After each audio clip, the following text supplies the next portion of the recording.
जय Hind live times के digital platform पर आपके साथ में हूं फरहा सिद्दीकी। भारतीय अर्थव्यवस्था के लिए एक अच्छी खबर आई है। देश की आर्थिक विकास दर यानी जीडीपी उम्मीद से कहीं ज्यादा तेजी से बढ़ रही है।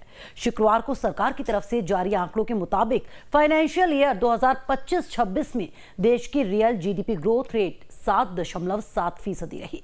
इससे पहले फरवरी में जारी अनुमान में यह दर 7.6% रहने की बात कही गई थी, जबकि फाइनेंशियल ईयर 2024-25 में देश की जीडीपी ग्रोथ रेट 7.1% रही थी। लेकिन चौथी तिमाही में उम्मीद से बेहतर प्रदर्शन कैसे रहा? क्यों बदला गया जीडीपी का आधार वर्ष? किन क्षेत्रों ने दी अर्थव्यवस्था को सबसे बड़ी ताकत? क्या खपत और निवेश ने भी बढ़ाया विकास का इंजन? आगे की राह में अभी कितनी चुनौतियां हैं और आरबीआई ने फाइनेंशियल ईयर 2027 के लिए क्यों घटाया विकास अनुमान? आपके मन में शायद ये तमाम सवाल घूम रहे होंगे, तो आज की इस वीडियो में एक एक कर आपके सभी सवालों का जवाब देंगे। सबसे पहले जानिए कि भारत की अर्थव्यवस्था ऐसे समय पर तेजी से बढ़ रही है जब अमेरिका ईरान युद्ध के चलते अस्थिरता का दौर है। इसके साथ ही भारत दुनिया की सबसे तेजी से बढ़ने वाली बड़ी अर्थव्यवस्था बना हुआ है। Ministry of statistics and programme implementation की तरफ से जारी आंकड़ों के मुताबिक साल की आखिरी तिमाही यानी जनवरी से मार्च 2026 के बीच भारत की जीडीपी ग्रोथ 7.8% रही। हालांकि इससे पिछली तिमाही यानी अक्टूबर दिसंबर के 8% के मुकाबले थोड़ी कम जरूर है और इसकी वजह मैन्युफैक्चरिंग सेक्टर की रफ्तार में आई कमी बताई जा रही है। मैन्युफैक्चरिंग ग्रोथ जो तीसरी तिमाही में 12.8% पर थी, वो आखिरी तिमाही में गिरकर 7.3% पर आ गई। सरकारी आंकड़ों के मुताबिक वित्त वर्ष 2025-26 में manufacturing, trade, repair, hotel, transport, communication और ब्रॉडकास्टिंग, स्टोरेज से जुड़े सर्विसेज और फाइनेंशियल, रियल एस्टेट और प्रोफेशनल सर्विसेज सेक्टर की वृद्धि दर स्थिर और मौजूदा कीमतों में डबल डिजिट में रही। फाइनेंशियल ईयर 2025-26 में 7.9% रही। जीवीए ग्रोथ यानी ग्रॉस वैल्यू एडेड की बात करें तो फाइनेंशियल ईयर 2025-26 में इसकी ग्रोथ रेट 7.9% दर्ज की गई और चौथी तिमाही में भी जीवीए ग्रोथ 7.9% रही, जो आर्थिक गतिविधियों में मजबूती का संकेत है। बता दें कि जीवीए से पता चलता है कि देश के अलग अलग क्षेत्रों जैसे खेती या उद्योग में कुल कितनी असली कमाई या वैल्यू जुड़ी, यानी विकास के मोर्चे पर भारत का एक बार फिर दम दिखा। भारत के लिए आर्थिक मोर्चे पर अच्छी खबर सामने आई। भारत की अर्थव्यवस्था ने वित्त वर्ष 2025-26 में मजबूत प्रदर्शन किया है। हालांकि अर्थशास्त्रियों का कहना है कि दुनिया भर में और देश के अंदर बढ़ते खतरों की वजह से इस रफ्तार को बनाए रखना मुश्किल हो सकता है। ताजा आंकड़े भले ही राहत देने वाले हों, लेकिन विशेषज्ञ मानते हैं कि आने वाले समय में वैश्विक और घरेलू चुनौतियों के कारण इस रफ्तार को बनाए रखना आसान नहीं होगा, क्योंकि पश्चिमी एशिया में तनाव जारी है। कच्चे तेल की बढ़ती कीमतें, महंगाई और मौसम से जुड़ी अनिश्चितताएं भी भारतीय अर्थव्यवस्था पर दबाव डाल सकती हैं। चलिए आपको बताते हैं कि क्यों बदला गया जीडीपी का आधार वर्ष। दरअसल भारत अब जीडीपी की नई सीरीज के आधार पर आर्थिक आंकड़े जारी कर रहा है।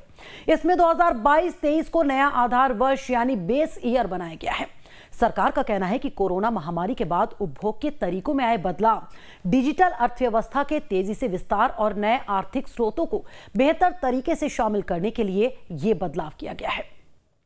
अर्थव्यवस्था को किन क्षेत्रों से सबसे बड़ी ताकत मिली, तो विशेषज्ञ मानते हैं कि वित्त वर्ष 2025-26 में भारत की आर्थिक वृद्धि को सबसे ज्यादा सहारा मैन्युफैक्चरिंग और सर्विस सेक्टर से मिला।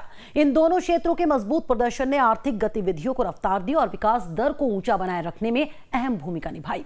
मैन्युफैक्चरिंग सेक्टर में 10.7%, व्यापार, परिवहन और संबंधित सेवाओं में 11% और वित्तीय सेवाओं और रियल एस्टेट क्षेत्र में 10.4% की मजबूत वृद्धि दर्ज की गई। इन क्षेत्रों में बढ़ती गतिविधियों ने रोजगार, आय और कारोबार को बढ़ावा दिया, जिससे पूरी अर्थव्यवस्था को मजबूती मिली। खपत और निवेश ने कैसे विकास के इंजन को बढ़ने में मदद की? दरअसल भारत की मजबूत आर्थिक वृद्धि के पीछे घरेलू मांग का भी बड़ा योगदान रहा। फाइनेंशियल ईयर 2026 में प्राइवेट कंजम्पशन 7.7% बढ़ा, जो दिखाता है कि लोगों ने खर्च बढ़ाया और बाजार में मांग मजबूत बनी रही। वहीं निवेश में 8.2% की वृद्धि दर्ज की गई, जिससे ये संकेत मिलता है कि कंपनियां उत्पादन क्षमता बढ़ाने और नए प्रोजेक्ट्स में निवेश करने के लिए आगे आई। कहा जाता है कि मजबूत खपत और निवेश किसी भी अर्थव्यवस्था की सेहत के लिए सकारात्मक संकेत माने जाते हैं। हालांकि निर्यात की तुलना में आयात अब भी अधिक रहा, लेकिन दोनों के बीच का अंतर पहले के मुकाबले कुछ कम जरूर हुआ है। आगे की राह में कई चुनौतियां, मजबूत विकास दर के बावजूद भारतीय अर्थव्यवस्था के सामने कई चुनौतियां भी खड़ी हैं। सबसे बड़ी चिंता पश्चिमी एशिया में जारी तनाव को लेकर है। ईरान से जुड़े संकट और अमेरिका के साथ बढ़ते तनाव का असर वैश्विक व्यापार और कच्चे तेल की कीमतों पर पड़ सकता है। भारत अपनी जरूरत का बड़ा हिस्सा कच्चे तेल के आयात से पूरा करता है, इसलिए तेल की कीमतों में लंबे वक्त तक बढ़ोतरी महंगाई, व्यापार घाटे और आर्थिक विकास पर दबाव डाल सकती है।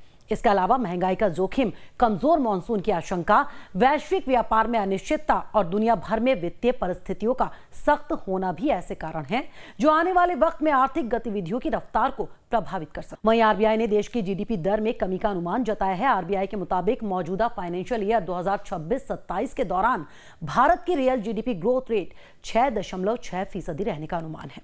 पहले आरबीआई ने रियल जीडीपी ग्रोथ रेट 6.9% रहने का अनुमान जारी किया था।